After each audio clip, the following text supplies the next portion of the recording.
Selamat pagi teman-teman, selamat pagi dari Kota Kuningan. Kembali dengan saya di sini Momon S. Madaroni untuk channel Aki Momon Ngaprak. Pagi ini dari Kota Kuningan saya akan menuju ke satu tempat wisata di mana Kota Kuningan sekarang berkembang menjadi kota wisata. Ada wisata budaya, wisata alam, dan wisata sejarah. Dari kota ini saya akan menuju ke satu tempat yang cukup bersejarah, yaitu Linggarjati. 15 Agustus 1945, Jepang dibombardir dengan jatuhnya bom di Nagasaki dan Hiroshima. Jepang meninggalkan Indonesia dalam kondisi status quo. Namun sampai 1 tahun kemudian, Belanda yang sudah mencengkram Indonesia 3,5 abad tidak mengakui sepenuhnya kemerdekaan Indonesia. Dia hanya mengakui kemerdekaan Indonesia untuk Pulau Jawa dan Pulau Madura saja. Oleh karena itu, ini masih ada satu friksi antara Indonesia dan Belanda yang sudah sedemikian lama mencengkram Indonesia layaklah karena Belanda banyak disumbang dari kekayaan Indonesia. Pada saat kekurangan dana Belanda, itu pemerintahnya mengandalkan satu pemasukan hanya dari kopi dari Pulau Jawa, khususnya Jawa Barat. Makanya dikenal dengan adanya program Kopi Stelsel. Dan layak, masuk akal kalau Belanda tidak mau dengan mudah melepaskan Indonesia, sehingga hanya mengakui kemerdekaan Indonesia adalah hanya Jawa dan Madura. Dan Indonesia juga hanya Sumatera, Jawa, dan Madura. Lantas apa yang terjadi hubungannya dengan Linggarjati? Mari ikuti perjalanan berikutnya, Aki Momon Ngaprak, dan jangan lupa subscribe, like, comment, and share. Sampai jumpa di perjalanan yang akan saya lakukan dari Kota Kuningan ini menuju Linggarjati.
Kita lanjut lagi.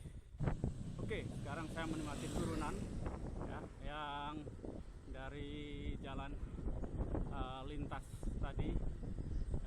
Sekarang akan menuju ke arah jalan Kuningan Cirebon. Jadi ini saya turunan. Nanti saya bertemu di pertigaan jalan Cirebon Kuningan. Saya akan mengambil ke kiri. Oke, saya nikmati turunan ini cukup tajam.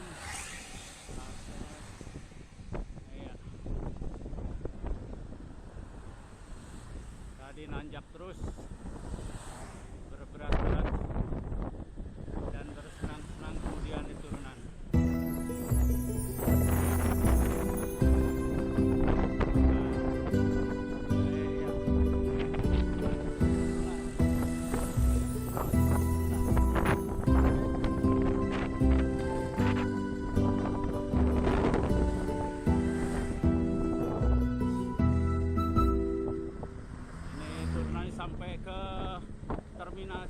Kuningan ya, terminal antar kota di kota Kuningan ini.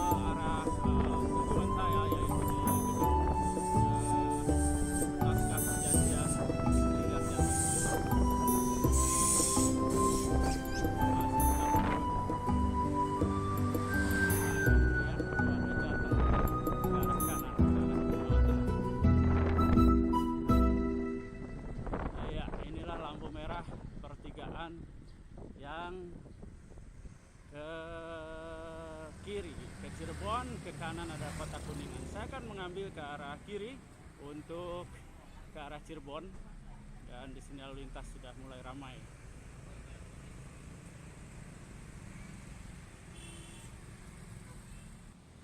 Ya, sebentar lagi saya akan meninggalkan batas kota Kuningan. Ya, di depan ada tandanya ya.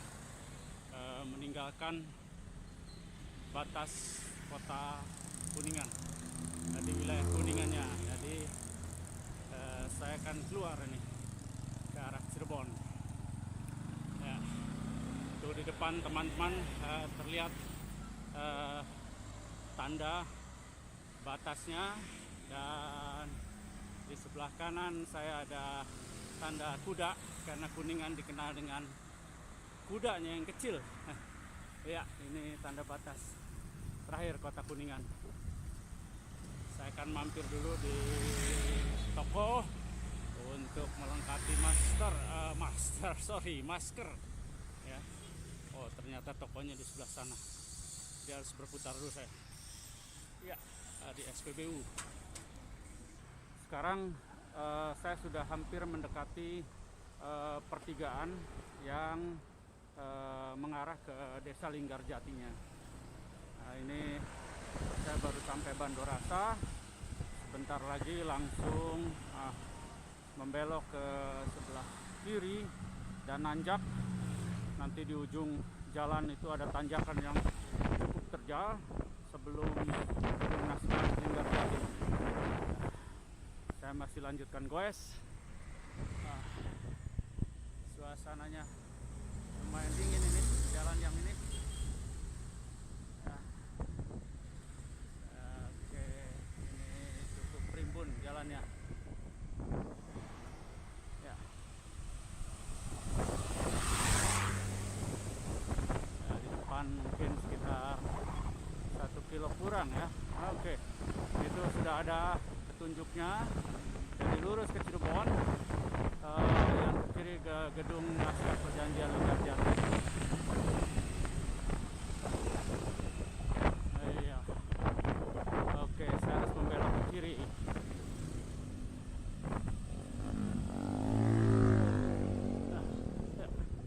Dan jalan ini nanjak terus sampai nanti di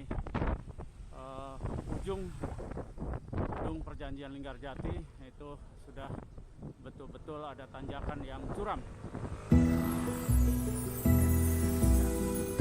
Berusaha untuk goes sebelum istirahat sebentar.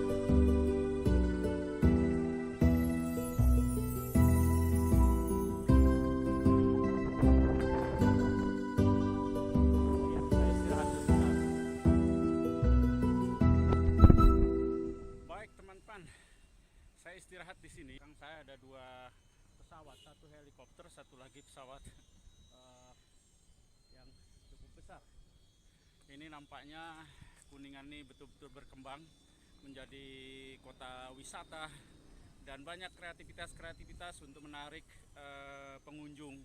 Salah satunya nampaknya ini dengan membuat pesawat ini dijadikan tempat makan, bagian dari ruang makan ya. juga dengan suara nampaknya rekaman dari mesin pesawat yang biasa kita dengar saat menunggu untuk lepas landas. Tadi suasananya seperti di pesawat, dan tujuan saya ke jalan yang itu ya, jalan yang di samping kiri kanan itu banyak sekali pohon-pohon. Saya pertama sekali kesini adalah awal tahun 80-an untuk mendaki ke gunung ini, dan alhamdulillah saya bersyukur bisa mendaki ke gunung ini 8 kali, dan 7 di antara pendakian adalah melalui titik pendakian Linggarjati. Adalah latar belakang dari pemandangan di sini adalah Gunung Ciremai ya. Ketinggiannya 3000 meter lebih dari permukaan laut dan merupakan gunung tertinggi ketiga di Pulau Jawa. Oke, kita lanjutkan lagi perjalanan saya menyusuri jalan yang sana ya, dan jalan itu tanpa terasa naik terus, nanti di ujungnya ada tanjakan yang cukup curam. Kita lanjutkan perjalanan masih dengan Momon S. Madaroni untuk channel Aki Momon Ngaprak. Ya, inilah jalan yang menuju Desa Linggarjatinya ya. Cukup rimbun dengan pepohonan di kiri kanan. Jalan ini begitu sepi ketika saya pertama sekali kesini di awal tahun 80-an. Jadi tidak ada kendaraan umum, tidak ada ojek.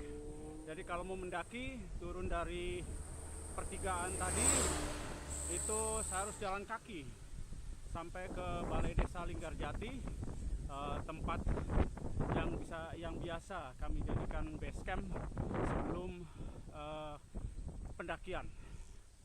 Ya. Oke, ini tetap nanjak. Tanpa terasa nih jalan ini sebenarnya nanjak terus.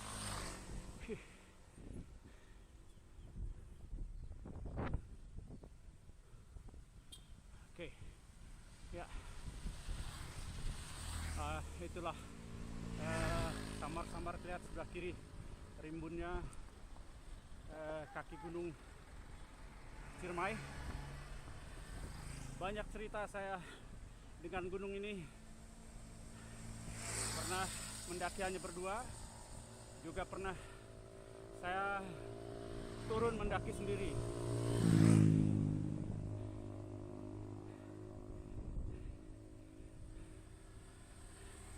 Dan di situ baru mendapat pelajaran bahwa kehadiran yang menakutkan itu karena kita hadirkan di pikiran kita, sehingga kita takut di tengah-tengah hutan. Oke, tapi alhamdulillah saya bisa turun sendiri.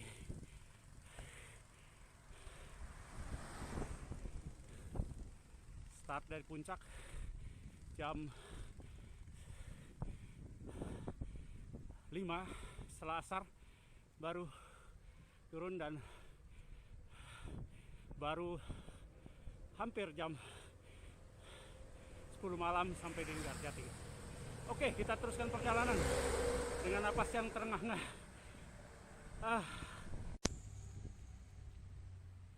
Ya teman-teman, ini jalan dari pertigaan Jalan Raya Cirebon Kuningan yang menuju ke Desa Linggarjatinya. Jalan yang tadi saya ceritakan di awal tahun 80-an begitu sepi, sekarang begitu ramai dan banyak fasilitas wisata, juga sarana kegiatan. Ini adalah area yang relatif baru juga. Ini area terbuka berupa panggung terbuka untuk mengadakan kegiatan-kegiatan pertunjukan terbuka. Dan di sepanjang jalan yang menuju Desa Linggarjati ini banyak sekali hotel-hotel ya sekarang, walaupun dalam tanda kutip hotelnya yang ramainya malam hari saja, karaoke. Saya tidak perlu jelaskan lebih lanjut. Ya, saya sebentar lagi ya ke arah nanjak lagi sebelum tanjakan yang paling curam. Dan sekali lagi itu terlihat puncak gunung Ciremai ya, kelihatannya terang di atas, dan biasanya badai di atas juga sering terjadi. Saya pernah terkurung di dalam tenda selama hampir 20 jam, tidak bisa keluar karena cuacanya dingin dan badai, sehingga minyak tawon yang saya bawa pun menjadi es di sana ya. Baik, kita lanjutkan lagi setelah saya istirahat.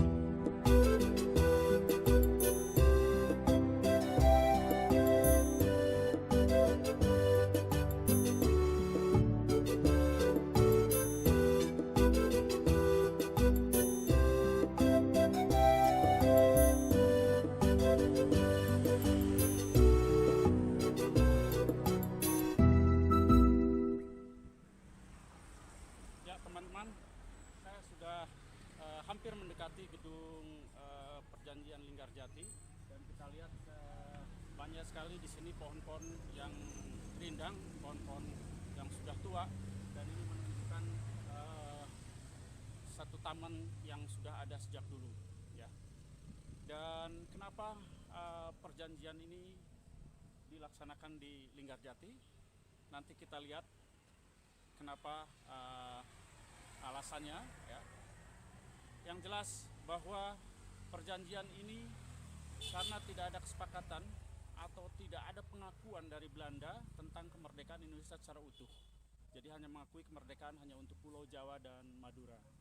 Maka Inggris mengirim utusannya, yaitu Lord Kilhern, untuk bertanggung jawab atau menjadi mediasi dalam perjanjian antara Belanda dan pihak Indonesia. Dikirim ke Indonesia, Lord Kilhern ini akhir Agustus 1946, dan tanggal 7 Oktober dilakukan pembicaraan di konsulat Inggris di Jakarta. Dan satu catatan bahwa 1 tahun setelah merdeka, Inggris sudah punya konsulat di Indonesia, di Jakarta. Kemudian pada tanggal 14 Oktober dilakukan gencatan senjata antara Indonesia dan Belanda. Untuk selanjutnya dilakukan perundingan di Linggarjati ini. Mari kita teruskan perjalanan untuk ke gedung Perjanjian Linggarjati. Nah, teman-teman, ini satu titik tanjakan terakhir sebelum saya mencapai gedung Perjanjian Naskah Linggarjati ya. Saya sering menyebutnya secara pribadi tanjakan ini tanjakan ngehe. Mohon maaf, saya menyebutnya tanjakan ini tanjakan ngehe. Dan ini cukup panjang, lumayan, agak harus menguras tenaga. Namun bagaimanapun juga saya harus melaluinya ya. Untuk sampai di titik atas itu adalah gedung Perjanjian Linggarjati. Kita lanjutkan. Mudah-mudahan Dengku Tua 62 tahun ini bisa melalui tanjakan ini.